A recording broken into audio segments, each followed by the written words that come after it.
We resume on the battlefield behind the Pokémon Center as Lucian prepares for his match with Ash. Gary is also with him, having agreed to serve as referee, though Ash himself is yet to appear, having ducked back over to the phone bank to call Professor Oak and swap out one of his Pokémon. A few minutes later, the Onyx head boy comes bursting through the doors, a smile on his face as he informs Lucian and Gary that he's ready to begin when they are, with Lucian nodding that he is ready now, while Gary lays out the rules. This will be a 3-on-3 battle in which substitutions are allowed on both sides, and which will not be over until all of one trainer's Pokémon are unable to battle. Nodding their understanding, Ash and Lucian then head to either end of the battlefield, with Lucian as the challenger revealing his first Pokémon to be Girafarig, while Ash goes with his old reliable in Pikachu. Hoping to make quick work of Girafarig thanks to his partner's immense strength, Ash attempts to seize the first move with Thunderbolt. Though being a skilled and experienced battler, Lucian is able to rattle off his command just as quickly, ordering a light screen which flashes right in front of Girafarig, taking the brunt of the Thunderbolt and allowing it to stay standing. Though he is a little bit thrown by this style of battling, Ash nonetheless feels confident that if he just keeps pushing, Girafarig will fall, though to his dismay he isn't given much of a chance to test this hypothesis, as at that exact moment, Lucian recalls the long-neck Pokémon, replacing it with his Bronzong. Pulling out his Pokédex, Ash is informed that Bronzong is a Steel Psychic type, and from the look of it, a sturdy one at that. All the same, Ash sees no reason that his plan to defeat Girafarig cannot be applied to Bronzong, with him calling for a second Thunderbolt. However, to his shock and horror, when the bolt of electricity flies at Bronzong, it is intercepted by Light Screen, which flashes into view once again and largely diffuses the attack. Exuding a sense of cool confidence, Lucian informs his young opponent that Light Screen carries over between Pokémon, and that it is just the beginning of his strategy, since when battling high-level opponents, it is important to use every tool at one's disposal, and that includes being tricky. At these words, Bronzong's red eyes glow brightly as a spectral cube suddenly forms around the battlefield, with Ash demanding to know what just happened. Grinning slyly, Lucian explains that this move is called Trick Room, and that in the Trick Room, fast is slow and slow is fast, meaning he's afraid poor Pikachu is about to have a very bad time. He then calls for an earthquake, and at once, Bronzong springs into action, moving at such speeds that it appears slightly blurred, dropping to the ground with a loud clang which causes a large crack to ripple through the battlefield towards Pikachu. Urgently, Ash cries for Pikachu to run, though when the electric rodent tries, his movements are slow, as if he is moving through molasses, while this crack is only picking up speed, until finally it catches Pikachu and sends him flying. Even his crash is in slow motion, though having an idea how to combat this, Ash calls for Quick Attack. Jumping to his feet, Pikachu once more begins to run, though with this speed boost he is able to move at something resembling a normal speed, though in comparison to his regular Quick Attack, this is still remarkably sluggish. Unfortunately, even Quick Attack cannot give Pikachu the speed he needs to outpace Bronzong, with the Bronze Bell Pokemon moving as though it is being fast-forwarded, dodging the Quick Attack and retaliating with a second Earthquake. Just like last time, Pikachu cannot escape, landing flat on his belly this time, and while Ash is naturally concerned for his buddy, his mind is already in high gear, trying to think of a way to make a comeback. One thing he had noticed is that Light Screen did not activate during this latest salvo, which he quickly is able to figure out can only mean two things: either it has faded, or physical attacks do not trigger it.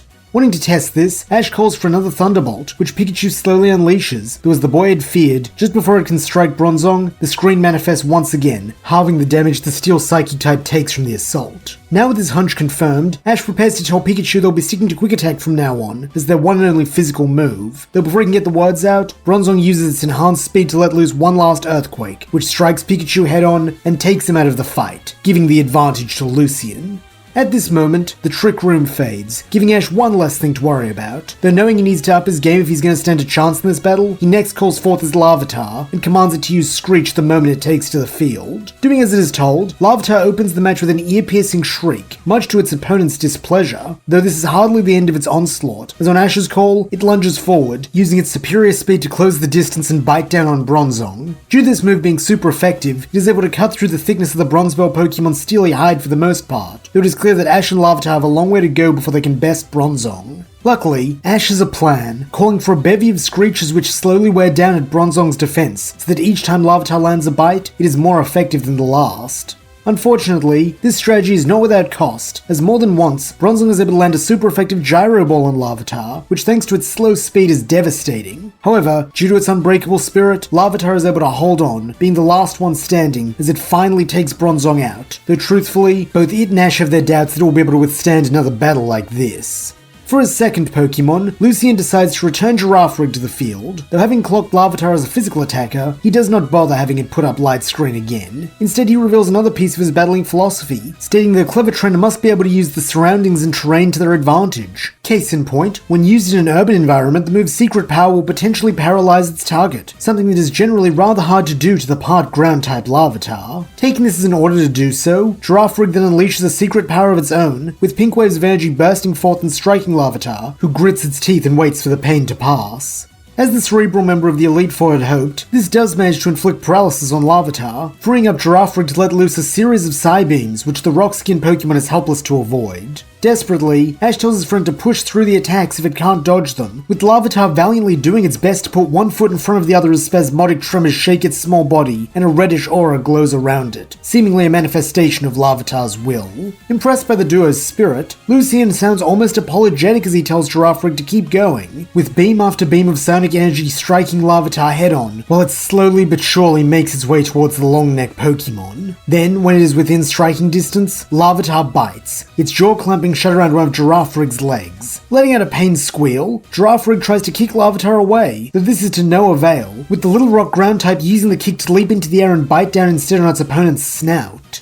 Just these two hits seem to have done almost all the damage Girafarig can take, and while this could be explained away by its weakness to Dark-type moves, both Ash and Lucian can tell that something more is afoot. In fact, Lucian knows exactly what it is, stating that Larvitar must have the ability Guts, which is made all the more fierce thanks to its paralysis. Excitedly, Ash calls this great, with Lucian looking slightly surprised that the boy does not even know his own Pokemon's ability, though all the same, he instructs Girafarig to use a point-blank Psybeam, which Larvitar unfortunately cannot avoid due to a paralysis flare-up. Landing hard, the rock-skinned Pokemon struggles to stand, and seeing this, Lucian instructs Girafarig to end things with their secret weapon, a move taught to them by Cynthia herself. At once, Girafarig charges forward, a purple bullet-shaped aura taking form around it, while from the tip bands of orange energy begin to spin, telling Ash one thing, that Larvitar most certainly doesn't want to be hit by that attack. Knowing that paralysis will slow the little green mon down too much to flee, Ash sees only one response, and from the look on Larvitar's face, it is having the same thought. To this end, the boy calls for one last bite, and as the Guts aura blazes around it once more, it dives headlong into its opponent's charge, with a resultant impact causing an explosion that blankets the field. For a moment, neither trainer can see what has become of their Pokemon. Then, as the smoke clears, Gary declares them both unable to battle, bringing the match down to a final 1v1. Wanting to keep things fair, Ash and Lucian reveal their Pokemon at the same time, with Lucian choosing his Glade, while Ash brings forth the Pokemon he got back from Oak, Noctowl. Having seen from the video earlier that Lucian is a psychic specialist, he decided to use his own Pokemon with psychic abilities, even if it lacks the psychic typing. Emerging in a shower of sparkles, Lucian comments favorably on the shiny's appearance, though Ash grins the Elite Four member hasn't seen anything yet, telling Noctowl to open with a Sky attack. At once, the owl Pokemon takes off into the sky, already bathing itself in harsh light, so that when it dives a moment later, it cuts an intimidating silhouette. Nonetheless, Lucian is not cowed, having Glade meet the attack with Psycho Cut, resulting in one of Glade's glowing arm blades clashing against Noctowl's beak. A moment later, the pair of Pokemon break apart, appearing for the most part to have ended this bout in a stalemate, though knowing his old friend well, Ash can tell that Noctowl came out the worse for wear. However, neither Ash nor Noctowl have any intentions of letting this keep them down, with Noctowl next trying Hypnosis to put Glade to sleep and make it an easy target. Unfortunately, Lucian and Glade have a solution, with the Blade Pokemon ramming its blade arm into its own side at the moment of impact with a Psychic Pulse, thus giving it just the shot of adrenaline it needs to stay awake, and even close the distance between itself and Noctowl, striking it with a second Psycho Cut. Squawking in pain and indignation, Noctowl attempts another pass at Sky attack, even managing to wing Glade this time, though even this comes at a cost, as the Psychic Fighter retaliates a moment later with a close combat Poison Jab combo that sees Noctowl be pummeled with dozens of poison-laced blows in a matter of seconds.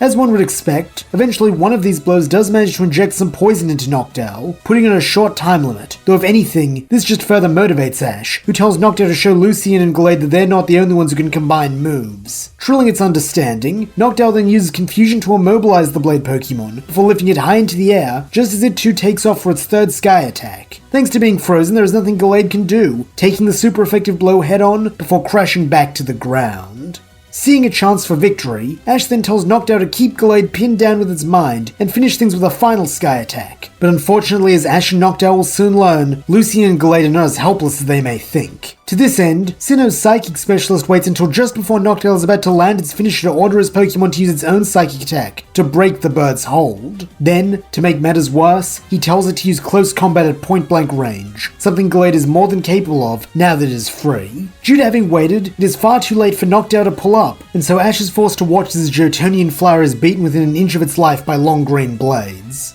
When this onslaught finally ends, Noctowl is miraculously still conscious, while Gallade on the other hand is beginning to look rather frail, having slashed its own defensive capabilities multiple times in exchange for the power of close combat. Briefly, Ash has something like a premonition, seeing himself and his team standing triumphant over a member of the Elite Four, and knowing that one good hit is all it will take to make it come true. Letting this thought put a smile on his face, Ash then orders Noctowl to close in and use Sky Attack again, though as the owl Pokemon takes the air, something happens which Ash had all but forgotten about. Poison activates, causing Noctowl to tense up. Then, to Ash's dismay, the shiny avian begins losing height as it collapses onto the ground in a heap, this final bit of damage having pushed it over the edge. And just like that, the battle is over, with Lucian being declared the winner, though to his credit, the psychic specialist is magnanimous in victory, shaking Ash's hand and calling him an exceptional young trainer. Smiling in spite of his loss, Ash thanks the man, adding that he'd like to battle him again someday, to which Lucian replies that in that case, he had best win the upcoming Lily of the Valley Conference, since he'll be waiting for him in the Champion League. He then bids Ash and Gary farewell, saying that after such an exhilarating battle, he feels compelled to get back to his training, so that when the day comes for their rematch, he is ready. Not long after this, Ash and Gary also get back on the road, with the Oak Boy praising Ash for his battle and commenting how far he's come since their match at the Silver Conference. However, knowing the danger of an overinflated ego, Gary is also sure to provide some helpful critique, namely how all it took was a simple light screen to effectively neutralize Pikachu, something Ash should focus on finding a way around, as he can't afford to lose his strongest Pokemon so easily like he did against Lucian. Nodding in agreement, Ash replies that this is something he's been thinking about since he was back in Hoenn, as he recognized the need to diversify Pikachu's move pool, he just isn't sure how best to do it. Exhaling deeply, Gary admits that is quite a puzzler, though he promises to give it some thought, as well as consult with Professor Rowan next time he is able, since he's sure that together, they'll be able to find just the move for Pikachu to really round out his battling. Following this, the next few days pass in relative peace, with Ash and Gary soon arriving in Eterna City. Unfortunately, here the boys are forced to part ways for a time, as the young oak explains that for the safety of the Shieldon, they're gonna hang out around the outskirts and keep their eyes peeled for Hunter J, or any other ne'er-do-wells who might want to steal the fossil Pokemon. Perfectly understanding the need to prioritize the well-being of Pokemon, Ash promises to rendezvous with Gary as soon as he's finished his gym battle, with the brunette wishing him luck as they split up.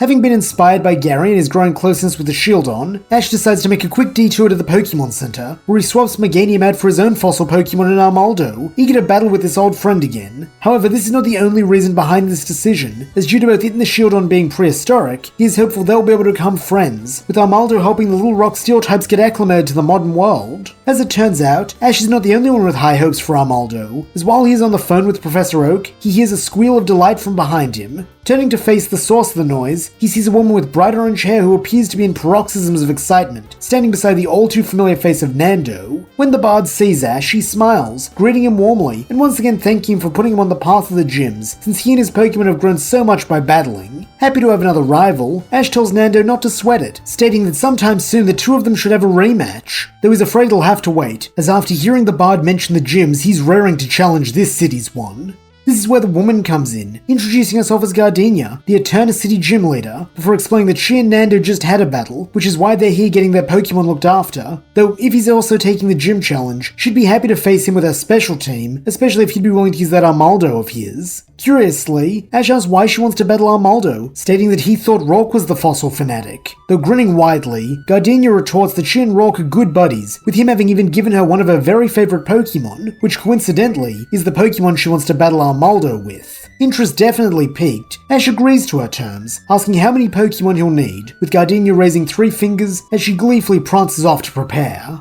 Half an hour later, Ash finds himself inside the Eterna Gym, which has taken the form of a vast forest inside a building. As promised, Gardenia is waiting for him, and having no need for preamble, the two trainers get down to business, with Ash calling forth Armaldo, while Gardenia responds by choosing her Cradily. As the gym leader, Gardenia takes the first move, calling for an Ingrain, with Cradily squealing its name happily as roots begin to emerge from the base of its body, burrowing their way into the battlefield, and pulsating slowly in a non-threatening manner. In contrast, Ash decides to be aggressive with his first move, move, telling Armaldo to strike Cradily with Fury Cutter, an act the plate Pokemon is all too happy to perform, lumbering up to the grass rock type and slashing at its long neck with one of its claws. This too elicits a squeal from Cradily, though this time one of pain, as its head flails back and forth, even while its base remains stationary. Nonetheless, Gardenia encourages her friend to calm down, calling for it to retaliate with Leech Seed, causing Cradily to stop its flailing and immediately spit out a seed which lodges between the plates on Armaldo's neck and back, before sprouting as the vines wrap around the bug rock type's torso. Having used this move many times, Ash knows just what is going to happen, and is therefore not at all surprised when the vines begin sapping Armaldo's strength. Unfortunately, what does come as a surprise is the speed with which Gardenia has her Cradily capitalize on Armaldo's moment of vulnerability, telling it to use Giga Drain to further speed up its opponent's downfall. This brutal onslaught is almost enough to bring Armaldo to its knees, and so wanting to protect his pal, Ash has Armaldo fall back and try Ancient Power, with it summoning a series of fossils which it hurls at the barnacle Pokemon. Despite the danger this poses, Cradily makes no attempt to avoid the attack, taking the damage and looking pretty banged up, though to Ash's shock, a moment later, it looks almost as good as new, like the battering Armaldo gave it never happened. Then, to make matters worse, the Leech Seed activates once again, with this being enough to completely heal Cradily, while Armaldo now looks like the one who took a barrage of rocks to the face. At once, Ash understands Gardenia's strategy. She isn't battling to win, but rather not to lose, having built up an ironclad defense which will slowly but surely chip away at Armaldo's vitality while constantly restoring Cradyly's health, ensuring it remains strong enough to outlast whatever is thrown at it. Ash has to admit it's a pretty ingenious strategy. Though refusing to lose faith, he decides to put Cradily to the test and see just how much it can withstand, ordering Armaldo to rush in and use a double Fury Cutter. Noting its understanding, the plate Pokemon then barrels into its foe, slashing at it twice with glowing talons, though to it and its trainer's dismay, this heals too, as do the next set of injuries, and the ones after, with Cradily healing as fast as it is hurt. In contrast, Armaldo is beginning to flag badly, with Ash recognizing that unless he wraps this up quickly, things will not go his way. Thankfully, he has an idea, having surmised that while Leech Seed is bolstering Cradily, the true source of its healing comes from the roots it has laid down, meaning if he wants to take it out, he needs to destroy them first. Adopting a serious expression, Ash then tells Armaldo to combine Dig with Fury Cutter, a clever choice, as while Armaldo is ungainly on land, the same cannot be said for when it tunnels, as it is able to traverse the underground with the same speed and fluidity it has while swimming. Not only that, but because it will be slashing at multiple root targets, Fury Cutter's ability to grow stronger with each successive hit will keep activating, making the bug type move all the stronger in preparation for the final push. Unfortunately for Gardenia, she has no way to counter this, as all of Cradyly's moves are in some way defensive, with the most it can do being to use Ingrain again when it feels itself losing roots. However, this just gives Armaldo more chances to compound Fury Cutter's power, with it growing faster and stronger until it is tearing through whole root bunches faster than Cradyly can create them. Then, when it has dispatched the last set, and it seems like Cradily can't make any more, Ash has Armaldo go on the attack, bursting back into view right in front of Cradily and uppercutting in what can only be assumed as its chin, with a super effective move that has been boosted in power many times over. This at last moves the barnacle Pokemon, flinging it high into the air thanks to having no more roots to hold it down. Then, when it crashes to the ground a moment later, it comes as no surprise to see that it is unconscious. Smiling sadly, Gardenia thanks Cradily for its effort as she returns it to its ball, while Ash does likewise to Armaldo, figuring it could do with a rest after all the damage it took from the gym leader's stall strategy. As a result, it is a pair of fresh Pokemon who are sent out next, with Gardenia choosing her Roserade, while Ash goes with Baniri, wanting to give her a bit more battle experience so she can tap into the pool of latent power he sees within her. Like last time, Gardenia goes first, her hasty nature even outstripping Ash's, though in stark contrast to the previous match, she chooses to go straight on the attack, having Roserade open with a flash to blind Baniri, before using its superior speed to close the distance and strike her with a point-blank sludge bomb to the face. While this does not succeed in poisoning the rabbit Pokemon, it does ensure she will remain blinded long after the flash wears off, leaving her helpless to prevent the volley of kicks and bouquet slaps that follow, while she tries frantically to rub gunk out of her eyes with her paws and ears. Briefly, Ash begins to panic until he sees what the normal type is doing, at which point he gets an idea. Calling out in a reassuring tone to try and calm Baniri down as well, Ash tells her to stop trying to get rid of the sludge bomb for a second, and instead focus on listening out for Roserade. Thanks to her large ears and sensitive hearing, Baniri is able to do so with relative ease now that her attention isn't split, with Ash taking a page from Lucian's book and waiting until Roserade comes in for another attack to give his next command, Dizzy Punch. Coiling one of her ears up like a spring, Baniri prepares to go on the offensive. Then, as Roserade enters striking distance, she moves, cold clocking the bouquet Pokemon in the jaw and sending it crashing to the ground. While this one hit is not enough to take out Roserade, it does come with an added benefit, that being the confusion which clouds the grass type's eyes as it stumbles back to its feet. Desperately, Gardenia tells her partner to finish the rabbit off since it's still blind, but instead, Roserade begins smacking its own head with its bouquet hands, a clear sign that confusion is well and truly set in. This at last gives Beneria a chance to clean her face now that she is no longer under siege, with the little normal type quickly regaining her sight and using it to launch a point-blank ice beam onto Roserade that blasts it back and freezes it to the wall. For a moment, it seems as though the sharp shell might have snapped Roserade from its stupor, as on Gardenia's command, it begins charging a shadow ball to destroy the icy coating, though before it can launch the attack, the confusion kicks back in, with it slamming its own forehead onto the ice and causing the shadow ball to quite literally blow up in its face. Feeling sorry for Roserade now, Ash decides to finish things up, and so tells Beneria to end things with another Dizzy Punch, an order the rabbit Pokemon has no issue obeying, as she bounces up and delivers one last lights out punch, putting things 2-0 in Ash's favor. For our last Pokemon, Gardenia chooses a large Venusaur, who rumbles sleepily, evidently not having gotten a chance to battle for a while. Despite its size, Ash isn't worried, knowing this evolutionary line well, and figuring a couple of good Ice Beams should send the seed Pokemon back into hibernation and win him his next badge. To this end, he tells Beneria to use the move at once, with crackling blue Arctic energy shooting forth and striking Venusaur head-on. Though, when the assault ceases, the flowery reptile seems unfazed, blinking sleepily once again, and looking back to Gardenia, as if asking whether it was meant to feel that. Giggling excitedly, Gardenia reveals that Venusaur is one of her oldest and strongest friends, before asking it to give Ash and Beneria a taste of what she means. Rumbling its understanding, Venusaur then manifests a ball of multi-hued green energy in its mouth, which it launches at Beneria, catching her before she can even move and sending her spiraling into the air. However, it seems that her flight path is not the only thing to bear that shape, as when she lands at Ash's feet a moment later, her eyes are also spirals, giving Gardenia her first win. Figuring it's probably had a rest by now, Ash next calls back in Armaldo, with the plate Pokemon looking eager to continue. Wanting to keep his friends safe from that energy ball, Ash tells it to go straight into a dig, with Armaldo quickly vanishing underground, with plans to pop back up and take Venusaur out just like it did Cradily. However, unlike Cradily, Venusaur has a counter, with Gardenia calling for Earth Power. All it takes is a single stomp from one of Venusaur's front legs to send cracks rippling through the battlefield, with large rocky spires bursting out of the ground all over the place. Urgently, Ash tells Armaldo to dodge these, not wanting a repeat of Pikachu and Bronzong, though it seems there's already too late, as a moment later, the largest spire of all emerges, with Armaldo's belly caught right on the tip. Crying out Armaldo's name, Ash pours all the encouragement he can into his voice, but sadly this is not enough to save the rock bug, as it is slammed into the roof, before tumbling back to Earth, unconscious.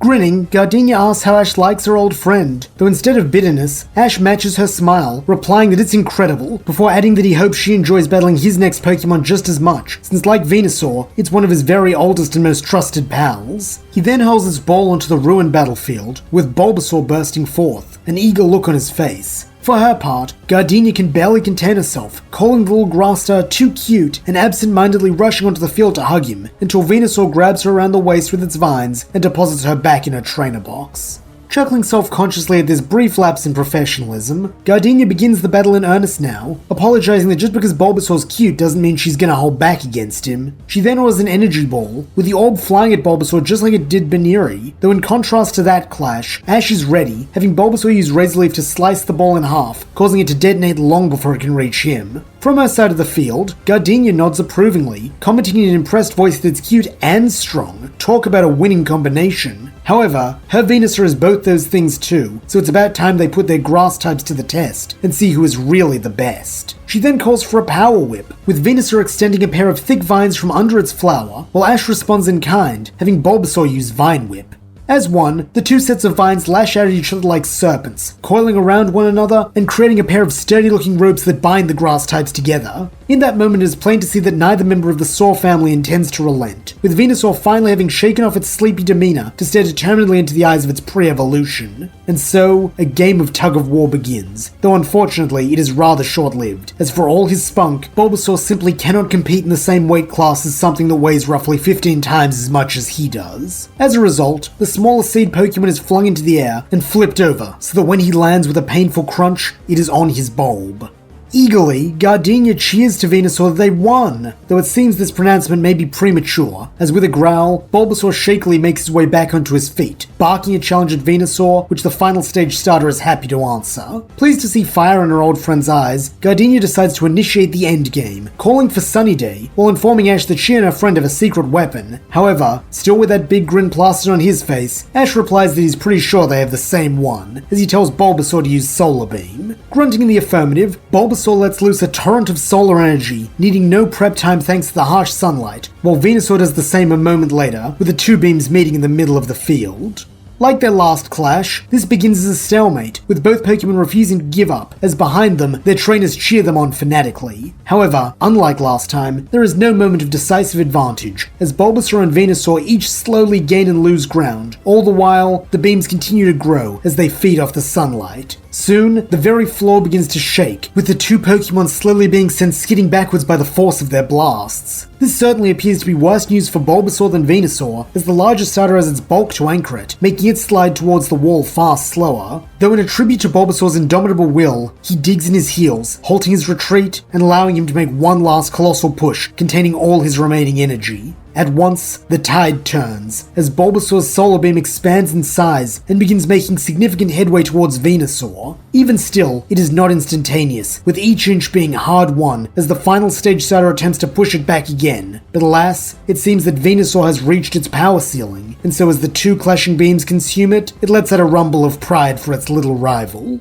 In the aftermath of this, Venusaur is promptly declared unable to battle, with Bulbasaur leaping into Ash's arms for a hug, while Gardenia walks over to present him with the Forest Badge. As she does, she has nothing but praise for Bulbasaur, calling him an incredible battler, and even suggesting to Ash that if he wants, she could look after the grass starter for a while, allowing him to train with Venusaur every day. Smiling warmly, Ash thanks her for the offer but declines, explaining that Bulbasaur is the leader of his Pokemon back at the lab, and they've already been without him for long enough, so he really ought to be sending him home. Snapping her fingers in disappointment, Gardenia chuckles that it was worth a try, but all the same she wishes him and his Pokemon well as they part ways. Heading back to the Pokémon Center, Ash returns Bulbasaur to the lab as promised, much to Oak's relief. Though when asked which Pokémon he wishes to take the Grass-type slot, he decides to leave it vacant for now, as he's sure he's going to make more Sinnoh friends really soon. Nodding, Oak calls this wise, wishing Ash good luck and urging him to give Gary his best, something the boy promises to do as he departs to make his rendezvous with the younger Oak. In keeping with the plan, Gary is waiting right where Ash left him, with the brunette asking his companion and former rival how his battle went. Flashing a grin along with his new badge, Ash replies that he thinks it went pretty well, earning him a thumbs up from Gary as they get back on the road. Their next destination? Parts unknown. And that's where we'll leave things. What lessons will Ash take from his battles with both Lucian and Gardenia? Who will be his next challenging opponent? And which new capture will fill the vacant slot on his team? Find out as the journey continues.